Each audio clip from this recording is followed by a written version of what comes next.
नमस्कार साथियों, स्वागत है आपका नाना क्लासेस में। दोस्तों, आज अपनी चर्चा करेंगे 2023 में जो रीट लेवल 2 साइंस का जो पेपर आया था, उसमें कौन कौन से प्रश्न पूछे गए थे, इसे संबंधित जो भी क्वेश्चन बन रहे हैं चर्चा करेंगे। और इसमें कहाँ से प्रश्न बने थे, बुक की क्या क्राइटेरिया है, बुक कौन सी पढ़नी चाहिए अपने को, ये अपने साथ में चर्चा करेंगे। तो आप इस वीडियो को पूरा देखिएगा। पहले अपनी चर्चा कर लेते हैं कि पिछली बार जो रीट लेवल 2 के अंदर 30 प्रश्न पूछे गए थे साइंस के, करते हैं अपने। 30% थे आपके। इसमें देखिएगा, पहला प्रश्न आपका है, जब सल्फ्यूरिक अम्ल अंडे के खोल के साथ अभिक्रिया करता है तो यह कौन सी गैस उत्पन्न करता है। इस प्रकार का प्रश्न आपका बना था। ये प्रश्न रासायनिक क्रिया से भी हो सकता है, और रासायनिक क्रिया से है ये प्रश्न आया आपके। ये पूछ रहा है कि सल्फ्यूरिक अम्ल, तो आपको ये पता होना चाहिए कि सल्फ्यूरिक अम्ल का फॉर्मूला क्या होता है। H2SO4, H2SO4। और इसके साथ आपको पता होना चाहिए, अंडे के खोल होता है तो किससे बना होता है। अंडे का जो खोल होता है वो किससे बना होता है। कैल्शियम जो कार्बोनेट होता है, कैल्शियम CaCO3 से बना होता है। ये आपस में क्रिया करेंगे तो कौन सी गैस उत्पन्न करेंगे, ये प्रश्न आया था। तो अपन देख लेते हैं। H2SO4 कैल्शियम सल्फेट है, सल्फ्यूरिक अम्ल जिसे बोलते हैं।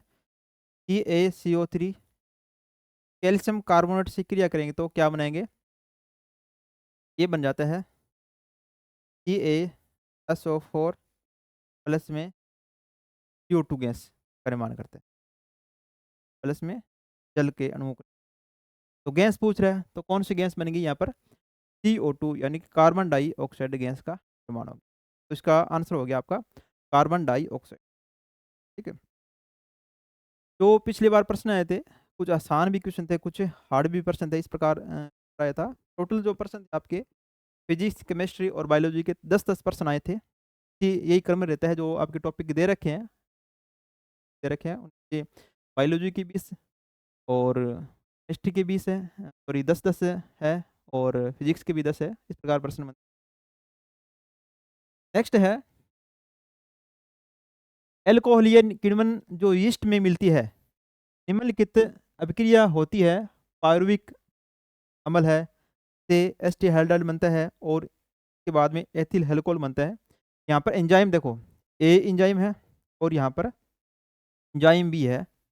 तो ये नाम पूछ लिया कि यहाँ पर कौन कौन से एंजाइम है जिसकी वजह से ये क्रिया हो रही है। यानी कि पायरुविक अम्ल है, उससे एस्टिहाइड्राइड बनता है, और यहाँ पर फिर एथिल एल्कोहल का निर्माण होता है। तो यहाँ पर एंजाइम कौन कौन से है, एंजाइम कौन से हो जाएंगे। तो आपके एंजाइम है पायरुविक डीऑक्सी कार्बोक्सिलेज और एल्कोहल डिहाइड्रोजिनेज हो जाएगा। 3 नंबर इसका आंसर होगा। राइट, आपको ये पता होना चाहिए कि क्या इसका होता है, आंसर हो जाता। नेक्स्ट है, 1-2 किलोग्राम द्रव्यमान के पिंड में विद्यमान ऊर्जा कितनी होगी जब उसे धरती से 5 मीटर ऊंचाई पर रखा जाता है। और गुरुत्वाकर्षण का मान आपको दे रखा है 10 मीटर प्रति सेकंड, सेकंड स्क्वायर दे रखा है। ये धरती है, यहाँ से इसको रखा गया है 5 मीटर की दूरी पर। ठीक है। ये इसका भार कितना है, 2 kg है, 2 किलोग्राम है। यहाँ से यहाँ पर रख दिया, इसका मतलब है यहाँ से कौन सी जो इसके अंदर ऊर्जा संचित हो रही है, पोटेंशियल एनर्जी है, कितनी ऊर्जा इसके अंदर संचित हो रही है। अगर आपको ये पता होता तो आसान से क्वेश्चन हो जाता है। पोटेंशियल एनर्जी का फॉर्मूला क्या होता है, बराबर हम जी द्रव्यमान है, तो गुरुत्वाकर्षण से और फिर हाइट से अगर मल्टीपल कर दिया जाए तो यहाँ पर स्थितिज ऊर्जा निकल कर आ जाती है। तो देख रहे करते हैं कितना होता है, E इक्वल mgh। द्रव्यमान दे रखा है 2, तो जी का मान 10 है, कितने दे रखे 5 है। करो यहाँ पर कितना आ जाएगा,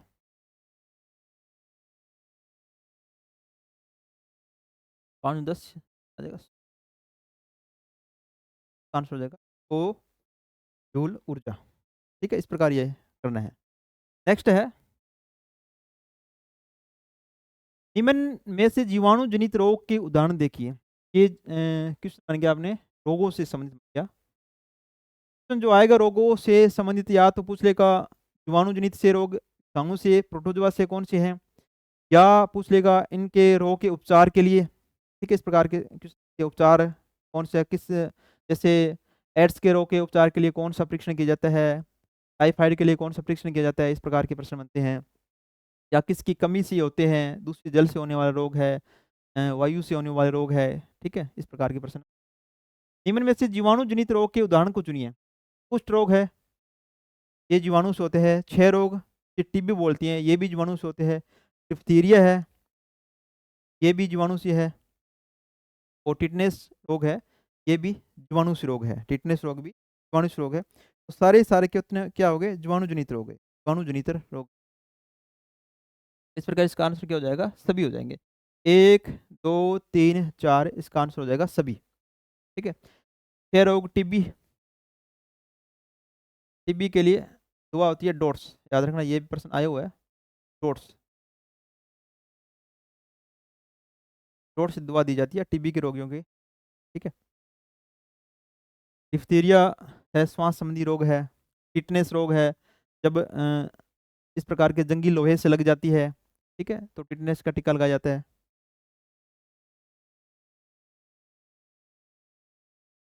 यहाँ से इसके थोड़े कुछ रोग के क्या बोलते हैं, लेप्रोसी बोलती है, माइकोबैक्टीरियम लेप्री नामक जीवाणु से होता है। क्षय रोग या टीबी हो जाए, ट्यूबरक्लोसिस को बोलती है, माइकोबैक्टीरियम ट्यूबरक्लोसिस जीवाणु से होता है। डिप्थीरिया है, कोरिन बैक्टीरियम डिप्थरेट जीवाणु से होता है। और टिटनेस है, क्लास्ट्रीडियम, क्लास्ट्रीडियम टिटेनी जीवाणु होता है। ये जीवाणु वाहक भी पूछ सकता है इसका, इस प्रकार का भी प्रश्न मिलान में आपको दे सकता है, ये भी साथ में याद रखना। निम्नलिखित में से कौन सा बहुलक, बहुलक है जो जंतुओं के यकृत में संचित होता है? अमाइलोस है, सेल्लोज है, अमाइलोपेक्टिन है, या ग्लाइकोजन है? ग्लाइकोजन, ग्लाइकोजन बहुलक होता है जो कि यकृत में संचित होता है। जो कि ग्लाइकोजन का कार्य क्या है, शरीर को ऊर्जा प्रदान करना। जब भी शरीर को ऊर्जा की आवश्यकता होती है तो ये यकृत से, जहाँ पर ग्लाइकोजन संचित रहता है, वहां से ऊर्जा प्राप्त कर लेता है, ठीक है, ये इसमें याद रखना। नेक्स्ट है, विरंजन क्रिया के लिए विरंजक चूर्ण में संक्रिय घटक कौन से है? सक्रिय घटक कौन से है? सक्रिय घटक कौन सा होगा? देखिए 4 ऑप्शन आपके पास है, तो इसमें हो जाएगा कैल्शियम हाइपोक्लोराइड बोलते हैं। विरंजक चूर्ण यानी कि ब्लीचिंग पाउडर, इसका उपयोग पानी को शुद्ध करने के लिए और इसके साथ कीटाणु नाशी के रूप में भी इसका उपयोग किया जाता है। विरंजक चूर्ण, इसका क्या हो जाएगा, कैल्शियम हाइपोक्लोराइड, जिसको CaOCl, ठीक है, ये हो गया। एक ये क्वेश्चन आया था, निम्न में से कौन असंपर्क बल नहीं है? असंपर्क बल नहीं है, और यहाँ पर आपको ये पता होना चाहिए कि असंपर्क बल और संपर्क बल कौन से होते हैं। संपर्क बल लगने के लिए 2 सतह की आवश्यकता होती है, तभी लग पा जाता है। जब 2 सतह होगी तभी संपर्क बल लगेगा। इसके अलावा एक वातावरण के अंदर जिसमें 2 सतहों की आवश्यकता नहीं होती है, केवल दो वस्तुओं के मध्य लग रही है, बल लग रहा है, वो क्या हो गया, असंपर्क बल हो गया। जैसे चुंबकीय बल है, स्थिर विद्युत बल है, गुरुत्वाकर्षण बल है, ये असंपर्क बल है। नहीं पूछा इसने, नहीं है, कौन सा है? तो यहाँ से स्पष्ट पता चल रहा है घर्षण बल, जो कि इसके लिए 2 सतह की आवश्यकता होगी लगने के लिए, तो यहाँ पर हो गया घर्षण बल आपका। श्वेताणु जिसमें सेम की बीज की आकृति का बड़ा केंद्रक होता है तथा भक्षणकारी होते हैं, वह है बेसोलिस है, लिस्काणु है, इओसिनोफिल है, या फिर एक केंद्रकाणु, या जिसको मोनोसाइट बोलते हैं, क्या हो गया, ये हो गया। जो कि शरीर में जो रोग है, हानिकारक जो रोग पदार्थ वगैरह होते हैं, या इस प्रकार के रोग हो जाते हैं, उनको लड़ने की शक्ति प्रदान करता है। जैसे WBC पाया जाता है, व्हाइट ब्लड कैरेपस होता है, उसके अंदर ही पाया जाता है। एक केंद्रकाणु जीवाणु मोनोसाइट जिसे बोलते हैं, ठीक है, ये क्या सेम की बीज की आकृति होता है और इसमें बड़ा केंद्रक होता है, भक्षणकारी होता है।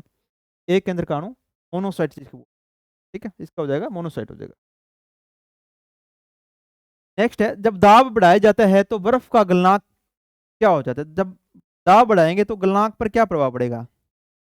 दाब बढ़ेगा, याद रखना, दाब जब ज्यादा बढ़ेगा तो गलनांक क्या हो जाएगा, गलनांक कम हो जाता है, ठीक है। जब दाब कम होगा तो गलनांक क्या हो जाएगा, घट जाएगा। एक दूसरे के अपोजिट होती है। जैसे फ्रीज के अंदर एक बर्फ रखी है, एक बर्फ को अपन क्या करते हैं बाहर रखते हैं, क्योंकि बर्फ क्या होता है क्रिस्टल क्रिस्टल नुमा होती है, क्रिस्टलीय छोटी छोटी क्रिस्टल होती है उसके अंदर। जब बाहर रखते हैं तो दाब बढ़ेगा, दाब बढ़ने से क्या होता है क्रिस्टल टूटने लग जाएंगे, वो पिघलनी स्टार्ट हो जाएगी। ठीक है, इसका मतलब क्या है, उसका दाब बढ़ाएंगे तो क्या होगा, बर्फ का गलनांक क्या हो जाएगा, वो घटता है। दाब बढ़ाने से गलनांक क्या होगा, घट जाएगा। ये आंसर हो गया। ये दो पोजीशन आप याद रखना दाब पर। दाब बढ़ेगा गलनांक कम होगा, दाब घटेगा तो गलनांक बढ़ेगा। ठीक है, नेक्स्ट है निम्नलिखित में से कौन सा प्राकृतिक बहुलक नहीं है। प्राकृतिक बहुलक कौन कौन से नहीं है, चारों के चारों बहुलक है। सेलुलोज है, स्टार्च है, रियोन है, आरएनए है। जैसे सेलुलोज और स्टार्च बहुलक ये क्या प्राकृतिक बहुलक है जो कि पौधों में पाए जाते हैं। इसके अलावा आरएनए है, आरएनए एक बहुलक है जो मनुष्य के शरीर के अंदर कहाँ पाया जाता है, जीन में पाया जाता है। ठीक है, आरएनए प्राकृतिक बहुलक है। रियोन, रियोन एक क्या कृत्रिम बहुलक है, प्राकृतिक में ये नहीं पाया जाता है, कृत्रिम रूप से इसको बनाया जाता है, रेयोन हो गया। क्वाशियोरकर रोग किसकी कमी से होता है। ठीक, क्वाशियोरकर रोग से संबंधित प्रश्न आ गया, ये दो प्रश्न आ गए।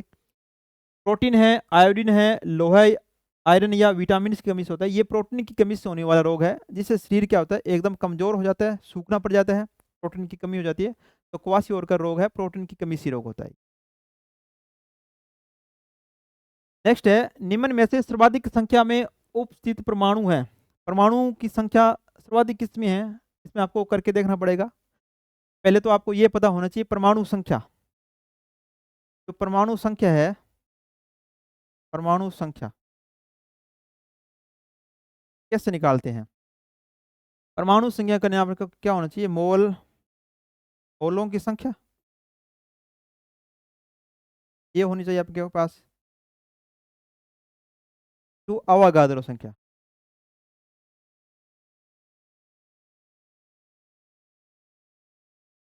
अवागाद्रो संख्या दो तत्व दे रखे हैं कि मोल होने चाहिए आपके पास। अवागाद्रो संख्या निश्चित मान होता है 6.022 10 की पावर कितनी 23 होती है। ठीक है, ये तो होता ही है, निश्चित है।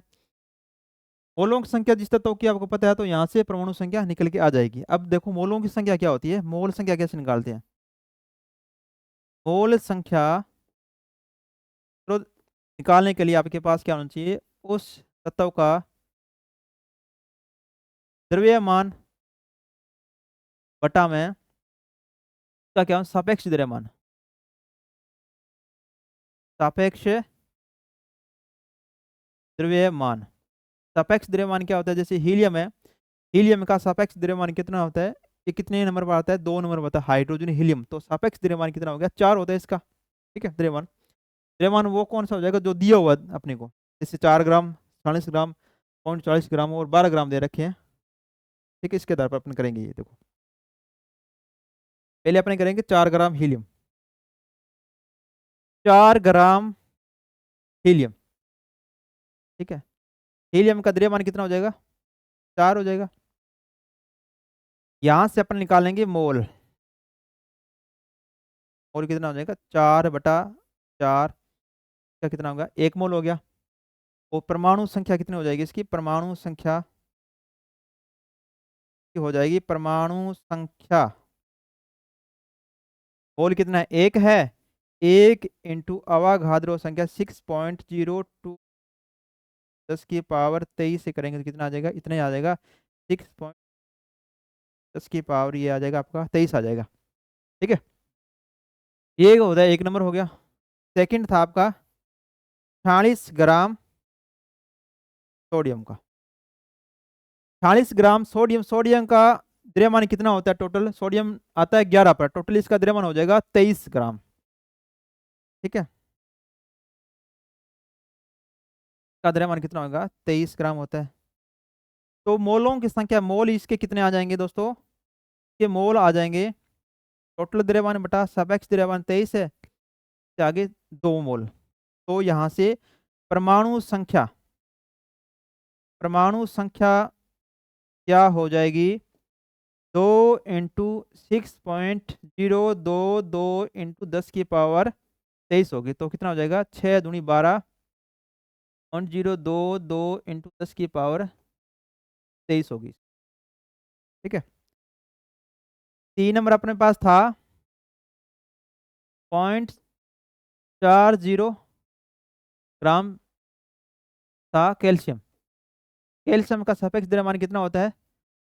40 होता है। तो यहाँ पर इसके मोल कितने आ जाएंगे दोस्तों? मोल आ जाएंगे 0.40/40 करेंगे तो 0.01 आ जाएगा मोल इसका। तो इसका परमाणु संख्या कितनी आ जाएगी? परमाणु संख्या नहीं निकल के आएगी इसकी।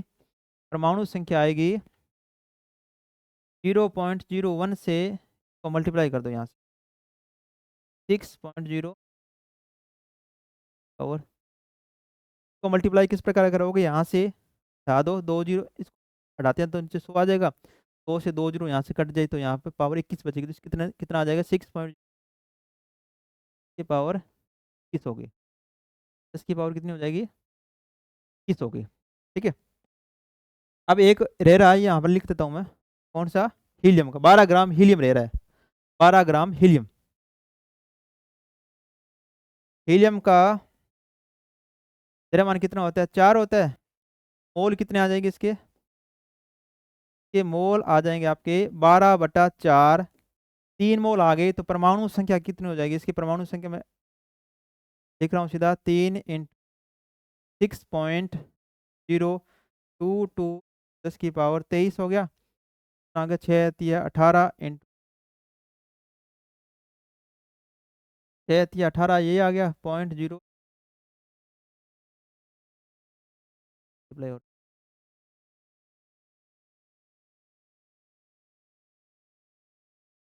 6 तिया 18 0 6 6 10⁻23। तो ये आपके आ गया कार। ठीक है। इसका तो आ रहा है एक ये आ गया, एक ये आ गया और एक ये आ रहा है और एक ये आ रहा है। ठीक है। ये आ गया। इसमें देखो सर्वाधिक किसमें आ रहे हैं? सर्वाधिक आ रहे हैं 12 ग्राम हीलियम में। तो इसका आंसर हो जाएगा 12 ग्राम हीलियम हो गया। 12 ग्राम हीलियम। 12 ग्राम हीलियम में परमाणु की संख्या जो सर्वाधिक है, याद रखना। ठीक है। ये आपके क्वेश्चन बन गया मोलों की संख्या या परमाणु के आधार परमाणु की संख्या, मोलों की संख्या, परमाणु जो अणु दे रखा है मोल संख्या चैप्टर आपका दे रखा है, वहां से क्वेश्चन चाहिए। ठीक है। इस प्रकार वहां से लगभग जो बनेगा न्यूमेरिकली बनेगा, वहां से याद रखना। नेक्स्ट क्वेश्चन है आपका, नेक्स्ट प्रश्न है शिवाल की कोशिका भित्ति बनी होती है। जो शिवाल होते हैं कोशिका भित्ति, शिवाल की कोशिका भित्ति उसे क्या बाहरी वातावरण से रक्षा करने का कार्य करती है। किससे बनी होती है? ये सेलुलोज, ग्लेक्टेना और मेनान्स की बनी होती है। याद रखना, सेलुलोज होता है, ग्लेक्टेना होता है और मेनान्स होता है, की बनी होती है। नेक्स्ट है सार्वत्रिक ग्राही, यानी कि जो सभी रक्तों को ग्रहण कर सकता है, कौन सा होता है? समूह में क्रमशः कौन से प्रतिजन में प्रतिरक्षी होते हैं? सार्वत्रिक ग्राही कौन सा होता है? A B. और दाता कौन सा होता है? ओ होता है। याद रखना। इसमें प्रतिजन में प्रतिरक्षी कौन होते हैं? ठीक है। इसके अंदर प्रतिजन तो ए बी होते हैं, परंतु कोई भी प्रतिरक्षी नहीं होता है। इसकी वजह से ये ए से बी से बी, ओ से ए बी, सभी से ये रक्त को क्या कर सकता है? ग्रहण कर सकता है। याद रखना। इसमें देखिएगा रक्त समूह, जैसे ए है रक्त समूह है, इसके अंदर प्रतिजन ए होता है और प्रतिरक्षी बी होता है। याद रखना। ए और बी के लिए डायरेक्ट याद रख सकते हो, इनका अपोजिट होता है। जैसे रक्त समूह बी है, प्रतिजन बी हो गया। ठीक है। और इसका प्रतिजन अपोजिट हो गया, ए हो गया। ठीक है। और रक्त समूह अगर ए बी रक्त समूह है, प्रतिजन ए बी पाए जाते हैं, परंतु यहाँ पर प्रतिरक्षी नहीं पाए जाते हैं। ग्रहण सभी से कर सकते हैं, ए बी से, ए और ओ से, दाता समूह। ठीक है। सभी से ग्रहण कर सकते हैं। रक्त समूह ओ है, प्रतिजन नहीं पाया जाता और इसमें प्रतिरक्षी ए और बी पाए जाते हैं। इसकी वजह से ये सभी को रक्त क्या कर सकता है? दे सकते हैं। ठीक है। परंतु लेगा किसे? ओ से लेगा। ये दे सभी को दे सकता है, परंतु अगर इसको इस खुद को अगर जरूरत पड़ी है ओ वाले को, तो वो O से ही लेगा, इसके अलावा ये किसी का रक्त ग्रहण नहीं कर सकता। नेक्स्ट है प्लास्टर ऑफ पेरिस का सूत्र क्या है। ये फॉर्मूले से प्रश्न आ गया। प्लास्टर ऑफ पेरिस का फॉर्मूला क्या होता है? कैल्शियम सल्फेट, ठीक है, हाफ H2O। यहाँ पर क्या है? हाफ H2O, हाफ H2O,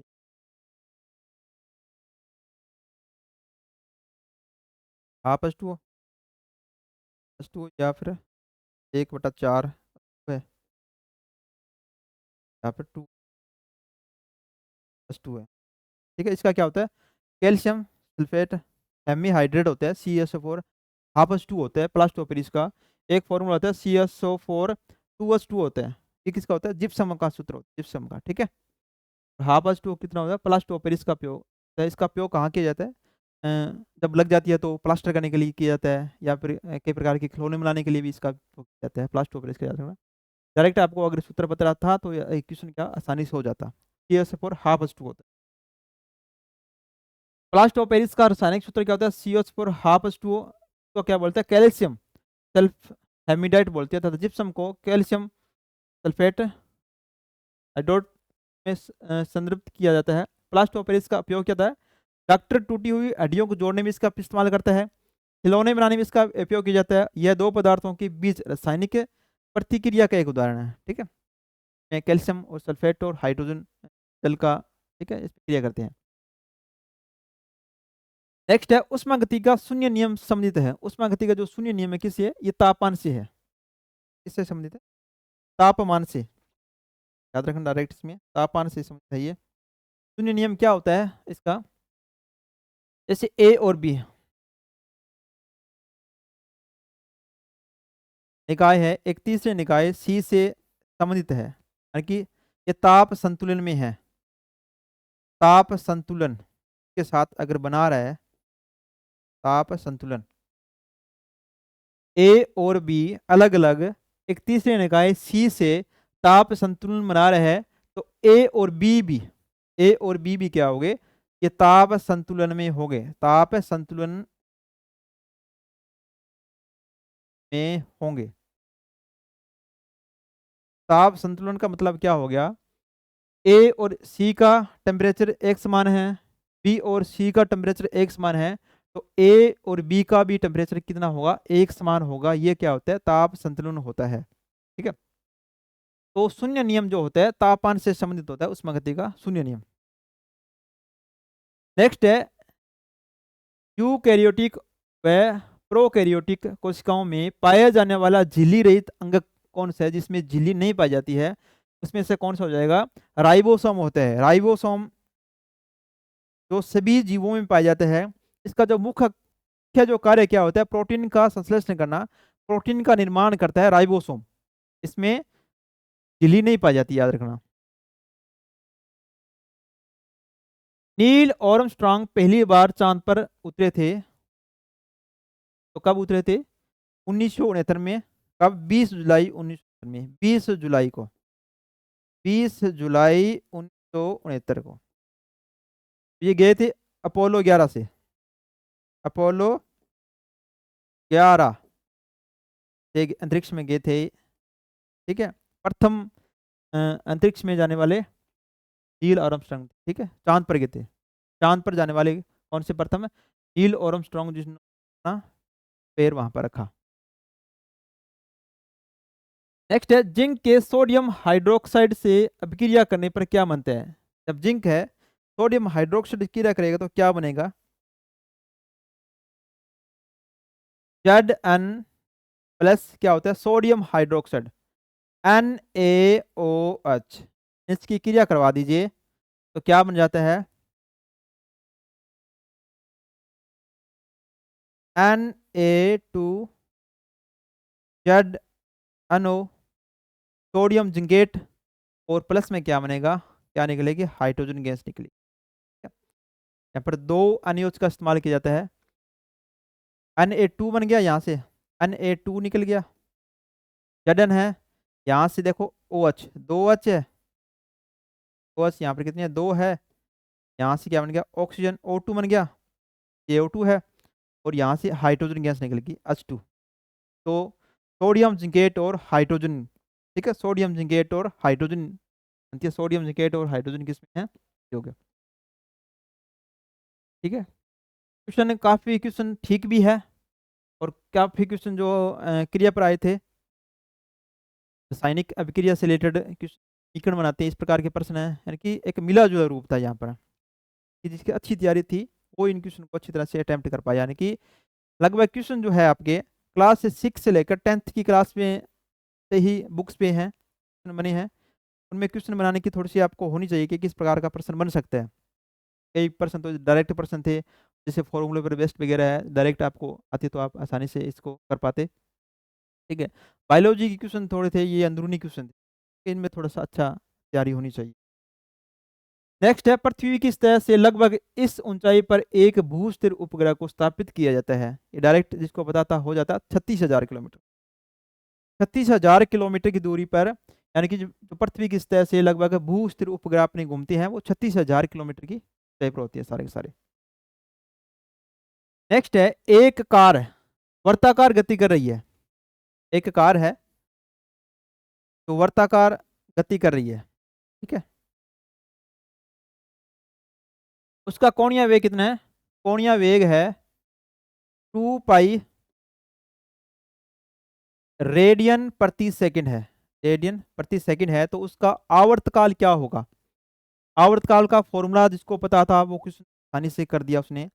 आवर्तकाल क्या होता है, T equal 2 pi upon omega. T बराबर 2 पाई बटा ओमेगा का मान कितना दे रखा है, 2 पाई दे रखा है। पाई बराबर कितना होगा, 1 सेकंड इसका आवर्तकाल आ गया, 1 सेकंड। यहाँ पर केवल आपको आवर्तकाल का पता होना चाहिए कि आवर्तकाल कितना होता है, T equal 2 pi upon omega होता है, तो यहाँ से क्वेश्चन आसानी से हो जाता है। किसान मिट्टी पर अम्लता के प्रभाव को क्या मिलाकर उदासीन करता है। अगर मिट्टी के अंदर अम्लता ज्यादा बढ़ जाए तो उसको क्या जरूरत होगी, क्षार की जरूरत होगी। अगर क्षार मिला देगी तो थोड़ा क्या हो जाएगी, उदासीन हो जाएगी उसी मात्रा में। तो इसमें क्या हो जाएगा, जिप्सम है, कास्टिक चूना है, बैंकिंग, थोड़ा इनके फॉर्मूले देखो क्या क्या होते हैं। CaOH2 कैल्शियम हाइड्रोक्साइड है। जिप्सम क्या होता है, CaSO4 2। कास्टिक चूना CaCO3 है। बैंकिंग सोडा क्या होता है, NaHCO3। सोडियम बाइकार्बोनेट जिसको बोलते हैं। तो इसमें अब देखो, इसमें आपने पढ़ा होगा अम्ल और क्षार। अम्ल क्षार में क्या होता है, OH होता है, और अम्ल भी क्या होता है, H+। ठीक है, इस प्रकार पढ़ा होगा आपने। तो इसमें क्षार में किस में होगा क्षार, देखो OH यहाँ से दिख रहा है OH, तो क्या होता है, भुजा हुआ चूना इस्तेमाल किया जाता है। कैल्शियम हाइड्रोक्साइड का इस्तेमाल किया जाता है इसमें अम्लता के प्रभाव को उसकी उदासीनता करने के लिए। ठीक है, भुजा हुआ चूना, ए नंबर इसका आंसर हो जाएगा। जब दो समान 6 ओम के प्रतिरोध समांतर क्रम में लगाए जाते हैं तो उनका तुल्य प्रतिरोध क्या था। ये विद्युत से क्वेश्चन आ गया, आसानी क्वेश्चन आया विद्युत से। आपको केवल ये पता होना चाहिए कि समांतर क्रम में लगाई जाती है तो किस प्रकार इसको हल करेंगे। जब समांतर क्रम में लगाई जाती है तो मान लेते हैं आर। ठीक है, आर ए मान लेता हूँ, 1/r है, दो समान लगा देते हैं, 1/r। दो प्रकार के हैं, दो, 1/6 प्लस 1/6, इसको हल कर दो 6 आ जाएगा। 1 + 1 कितना आएगा, 2/6। आर ए प्रतिरोध कितना हो जाएगा, 2/6, या काट देते हो 1/3। ठीक है, यहाँ पर 1/8 मैंने लिख दिया, 1/, सेम ही आएगा ना यहाँ, श्रेणी श्रेणी तरीके वाले से कर दिया यहाँ से 1/r। तो यहाँ पर आर ए वाले तुल्य प्रतिरोध कितना आ जाएगा, 3 ओम आ जाएगा आपका। ठीक है, 3 ओम कितना आ जाएगा, 3 ओम आ जाएगा, हो जाएगा 3 ओम, याद रखना 3 ओम। अगर श्रेणी क्रम में होते हैं तो सीधे जुड़ जाते हैं 6 + 6। ये पूछा है समांतर क्रम में, तो समांतर क्रम में इस तरह होगा ये। नेक्स्ट है दोस्तों, बोर के परमाणु मॉडल में निम्नलिखित से कौन सा h/2 का परमाणु गुणज होता है? तो गतिज ऊर्जा है, परमाणु की त्रिज्या है, स्थिति ऊर्जा है, या कोणीय संवेग होता है? तो कोणीय संवेग डायरेक्ट प्रश्न है, 9th क्लास में दे रखा आपके, कोणीय संवेग। ठीक है, कोणीय संवेग। नेक्स्ट है, अंतर श्लेष्मा उपकला की कौन सी कोशिकाएं श्लेष्मा का स्त्राव करती है? तो श्लेष्मा का स्त्राव करती है कौन सी कोशिकाएं करती है? गोवलेट कोशिकाएं करती हैं। केवल आपको डायरेक्ट पता होना चाहिए कि कौन सी कोशिका होती है। गोवलेट कोशिकाएं होती है दोस्तों, गोवलेट कोशिकाएं। नेक्स्ट है 26 नंबर, एक विद्युत फ्यूज निम्न में से किस सिद्धांत पर कार्य करता है? जो घरों में फ्यूज लगाया जाता है ताकि शॉर्ट सर्किट की कंडीशन आए तो फ्यूज से क्या होगा, फ्यूज उड़ जाए और उससे जो हमारी घर में बिजली लगी हुई है, तार लगे हुए हैं, जलने से बच जाए। तो किस सिद्धांत पर कार्य करता है? ये धारा के तापीय प्रभाव पर कार्य करते हैं, तापीय प्रभाव पर। इसका एक गुण होता है उच्च प्रतिरोध, उच्च प्रतिरोध और निम्न गलनांक सिद्धांत पर कार्य करता है, याद रखना। ये उच्च प्रतिरोध और निम्न गलनांक के सिद्धांत पर कार्य करेगा। कई बार प्रश्न पूछा हुआ है कि निम्न में से फ्यूज, जो विद्युत फ्यूज लगाया जाता है, उसका एक विशेष गुण क्या होता है? उच्च प्रतिरोध होता है, प्रतिरोध उच्च होता है, तो गलनांक क्या होगा? निम्न गलनांक होगा। ठीक है, जल्दी से पिघल जाएगा ताकि बिजली में शॉर्ट सर्किट वगैरह अन्य कारणों से नुकसान हो रहा है वो बच जाए। नेक्स्ट है दोस्तों, निम्नलिखित में से कौन सा एल्काइन की एक सजातीय श्रृंखला से संबंधित है? एल्काइन क्या होती हैं? ये 3 प्रकार के होते हैं, एल्केन, एल्केन है, एल्कीन है और एल्काइन है। आपको पूछ रखा है एल्काइन से संबंधित है। एल्केन में क्या होता है? सिंगल बॉन्ड होता है, इसमें डबल बॉन्ड होता है और इसमें ट्रिपल बॉन्ड होता है। इसमें अगर आप बना के देखोगे तो पता चल जाएगा। देखो ये क्या है, C6H6, ये तो बेंजीन है। ठीक है, बेंजीन की संरचना क्या होती है? CH2, CH2, CH2।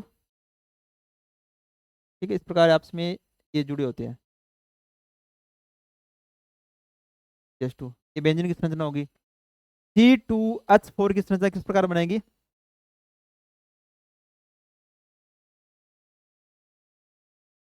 CH और CH क्या हो गए? डबल बॉन्ड बन जाएगा। 2 कार्बन हो गए, 2 2 4 हाइड्रोजन हो गए। ये इसकी सी की कार्बन की संयोजकता कितनी होती है? 4 होती है। ये संयोजकता कंप्लीट हो रही है। C2H6 किस प्रकार बनेंगे? CH3 और CH3, ये बन गया। ये क्या है? एथेन, एथीन हो गया। अब बच रहा है C3H4, किस प्रकार बनेगा? ये आपका बनेगा CH3C। ठीक है, प्रकार बनेगा। ये में क्या आ रहा है? ट्रिपल बॉन्ड आ रहा है, तो ये क्या हो गया? C3H4 क्या हो गया? एल्काइंस हो गया। इस प्रकार कर सकते हो, या इसके जो फॉर्मूले होते हैं CnH2n+2 CnH2n, इससे भी कर सकते हो। CnH2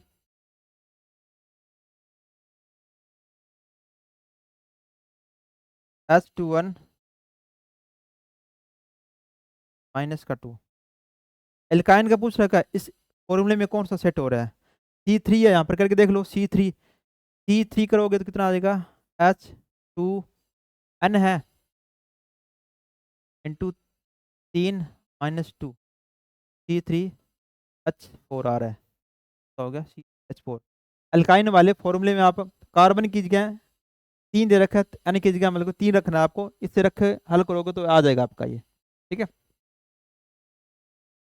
निम्न में से किसका जड़त्व सबसे ज्यादा होता है? जड़त्व का मतलब क्या होता है? जिस वस्तु का द्रव्यमान सबसे ज्यादा होगा उसका जड़त्व यानी कि स्थिर रहने की क्षमता उसमें ज्यादा होगी। अब आपके पास 4 ऑप्शन है, साइकिल है, स्कूटर है, कार है, ट्रक है। सबसे ज्यादा द्रव्यमान किसका है? पता चला ट्रक का है, तो सबसे ज्यादा जड़ता किसका हो गया? ट्रक का होगा। जड़ता का मतलब क्या होगा? स्थिर रहने की क्षमता इसमें ज्यादा होगी जिसका द्रव्यमान ज्यादा होगा। ट्रक का हो गया। जंतुओं में विभिन्न उत्सर्जी अंग पाए गए हैं। जंतुओं को उनके सही उत्सर्जी अंगों से मिलान कीजिए और सही विकल्प को चुनिए। जैसे प्लेनेरिया है, केंचुआ है, कॉकरेज है, प्रोन है, इसको झींगा बोलते हैं। उत्सर्जी अंग कौन कौन सी है? प्लेनेरिया क्या होता है? ज्वाला कोशिकाएं। केंचुआ का क्या होता है? वरक होता है। और कॉकरोच का मेल पिगी लिकाएं। और प्रोन या झींगे का कौन सा होता है? सरंगिक ग्रंथियां, या जिसको बोलती हैं ग्रीन ग्रंथियां बोलती हैं, ये इसका होता है। तो इस प्रकार क्या हो जाएगा? प्लेन एरिया का देख लो, डी हो रहा है। एक का डी किस में आ रहा है? एक का डी दो में आ रहा है। केंचुआ का क्या है? वृक है, यानी कि दो का सी, दो का सी किस में आ रहा है? इसमें आ रहा है। और कॉकरोच का मेल पिग नलिकाएं हैं। और प्रोन झींगे का सरंगिक ग्रंथियां ग्रीन ग्रंथियां है। तो इस प्रकार इसका आंसर हो जाएगा सी नंबर, इसका आंसर आपका सही हो जाएगा। इनकी उत्सर्जी अंग जिसको पता था एक या दो, वो आसानी से क्वेश्चन उसका हो गया। ठीक है, इस प्रकार ये प्रश्न आपके बने थे पिछली बार। वरक नलिका के अंतिम भाग में जल का पुनरावशोषण किस हार्मोन के नियमन से होता है? वरक नलिका जो होती है हमारे शरीर के अंदर, अंतिम भाग में जो शरीर से जल को निकासी को कम करता है, कौन सा होता है? वो वेसोप्रेसिन हार्मोन होता है। वेसोप्रेसिन हार्मोन होता है। वेसोप्रेसिन हार्मोन होता है। ठीक है, याद रखना ये। इस प्रकार टोटल आपके 30 प्रश्न आए थे। ठीक है, इसमें 10-10 क्वेश्चन बन रहे थे, फिजिक्स केमिस्ट्री थे। और जो फिजिक्स के प्रश्न जो आपके आए थे वो न्यूमेरिकल टाइप थे। ठीक है, न्यूमेरिकल टाइप क्वेश्चन आते हैं आपके। अब की बार भी न्यूमेरिकल टाइप ही प्रश्न आएंगे। क्लास 6 से लेकर 10th की बुक जिसने अच्छी तरह से पढ़ रखी थी, इसमें एक या दो क्वेश्चन थे जो 11th 12th में जो चैप्टर दिए गए हैं वहाँ से बने हैं। लगभग क्वेश्चन जो 9th और 10th में आपके टॉपिक दे रखे हैं वहाँ से कंप्लीट हो जाता है आपके। अच्छी तरह से कर सकते हो। अगर 6 से लेकर 10 तक भी बुक आपने अच्छी तरह से पढ़ ली, मान के चलो 22 से 23% को आप आसानी से कर दोगे। इतने तो आराम से हो ही जाएंगे। 6 या 7% मानते हैं कि इधर उधर से आ गए या कुछ हार्ड न्यूमेरिकल बन गए। न्यूमेरिकल मेरे को लगता है कि इस प्रकार इस पेपर में बने थे ऐसे ही बनेंगे, क्योंकि एक लेवल के आधार भी पर बनाते हैं। परंतु जो राजस्थान कर्मचारी बोर्ड है, वो एक बकलोल बोर्ड बोलता हूँ क्योंकि तो मैं, क्योंकि इसका कोई सिलेबस का कोई वो एनालिसिस नहीं करते हैं। क्योंकि आरपीसी की पेपर आपने देखा होंगे, आरपीसी के पेपर एक स्टैंडर्ड लेवल के आधार पर बनते हैं। जितने भी टॉपिक दे रखे हैं उसमें कुछ टॉपिक में लाइन टू लाइन प्रश्न बनते हैं। परंतु राजस्थान कर्मचारी बोर्ड का कोई अनुमान नहीं है कौन सा कहाँ से दे दे। इसलिए आपको विज्ञान पर और मैथ पर दोनों पर अच्छी तरह से पकड़ बनानी होगी। ऐसा नहीं है कि जिसकी विज्ञान अच्छी है तो विज्ञान को पढ़ते रहे। हो सकता है विज्ञान में वो ऐसे प्रश्न डालते आए भी नहीं वहाँ पर, और मैथ सरल डाल दे, क्योंकि इसका कोई अनुमान तो है नहीं किस प्रकार के प्रश्न डालते। जैसे आपने पिछले दिनों में जीटी के एग्जाम हुए थे, ठीक, कुछ एग्जाम ठीक थे, कुछ काफ़ी हार्ड दे रखे थे। इसमें टॉपिक का वैसे नहीं है कि कौन कौन से टॉपिक से कितने प्रश्न लेने हैं। जैसे रीट लेवल 1 के अंदर मैथ के प्रश्न थे, एक ही टॉपिक से 3 प्रश्न दे दिए। प्रश्न 5 आने थे परंतु एक ही टॉपिक से 3 डाल दिए। 8 टॉपिक टोटल टोटल थे इसमें। तो ये पता नहीं कि एक एक क्वेश्चन डाल दूं तो बच्चों के लिए आसान हो जाएगा, उसने ऐसा नहीं किया। तो राजस्थान कर्मचारी बोर्ड है जो एक बकलोल बोर्ड है, ये इसका कोई पता नहीं है कब कौन सा कैसे क्वेश्चन डाल दे। तो आपको एक सभी पर जितने भी विज्ञान के टॉपिक है और मैथ के टॉपिक है उन पर समान रूप से तैयारी करनी है आपको। अगर आप अच्छा स्कोर प्राप्त करना चाहते हो, जॉब लगना चाहते हो लेवल 2 साइंस के अंदर, या जो रीट लेवल 1 के भी है मैथ पर भी, उनके भी क्वेश्चन थोड़े इससे सरल आए थे, परंतु एक ही टॉपिक ही देना ये ठीक है अच्छा नहीं है। सभी टॉपिक से दे तो, क्योंकि अभ्यर्थी जब तैयारी करता है तो सभी टॉपिक को अच्छी तरह से पढ़ता है। वो सोचता है कि एक एक क्वेश्चन आएगा तो आसानी से इसको कर लूंगा, परंतु राजस्थान कर्मचारी बोर्ड ने ऐसा नहीं किया है। अधिकतर आपने देखा होगा अभी पेपर तो ठीक आने लगे, पिछले 2 पेपर 15 16 17 पेपर आए थे, काफ़ी हार्ड पेपर इस प्रकार के पेपर डाले थे। मेरिट भी एकदम डाउन रहती थी। ठीक है, उसका कोई पता नहीं है। तो आप दोनों को लेकर चलो। गणित के लिए भी आप 6 से लेकर 10th की बुक है उनमें से जो टॉपिक दे रखे हैं वहां से पढ़ सकते हो, या आपको बाजार में अच्छी गाइड मिल रही है तो वो वाला मिला सकते हो। ठीक है, ज़्यादा गाइड इकट्ठी मत करना, एक गाइड ले आना तो प्राप्त है। ज्ञान के लिए भी कोई गाइड मिल रही है 6 से लेकर 10 तक, जिसमें सिलेबस वगैरह दे रखा है, टॉपिक पॉइंट टू पॉइंट करना। कचरा देखो, ज्ञान में जो परमाणु को अगर लेके चलोगे आप, परमाणु या अणु को लेकर चलोगे, बहुत बड़ा टॉपिक बन जाएगा धीरे धीरे। इसमें पॉइंट टू पॉइंट करना, आप 6 से लेकर 10 तक में कितना दे रखा है ना, अगर पढ़ लेते हो तो क्वेश्चन आपके आसान हो जाएंगे करने। ठीक है, अगर ज़्यादा पढ़ोगे, कचरा पढ़ोगे, तो वहाँ पर कन्फ्यूज होगी और क्वेश्चन को हल नहीं कर पाओगे। ठीक है, पूरा एक लाइन टू लाइन पढ़ना। नेक्स्ट अपने जो भी वीडियो करेंगे, में क्वेश्चन जितने भी टॉपिक दे रखे हैं पॉइंट टू पॉइंट बात करेंगे, पॉइंट टू पॉइंट जो प्रश्न बन रहे हैं वो ही करेंगे, इसमें फालतू कचरा इकट्ठा नहीं करेंगे। ठीक है, तो आज के लिए इतना ही, और मिलते हैं एक नई वीडियो के साथ, नए जोश और जुनून के साथ। तब तक धन्यवाद दोस्तों। अगर आपको कोई कमेंट में पूछना है तो कमेंट करके कर सकते हो, उसका जवाब दे दिया जाएगा। धन्यवाद दोस्तों।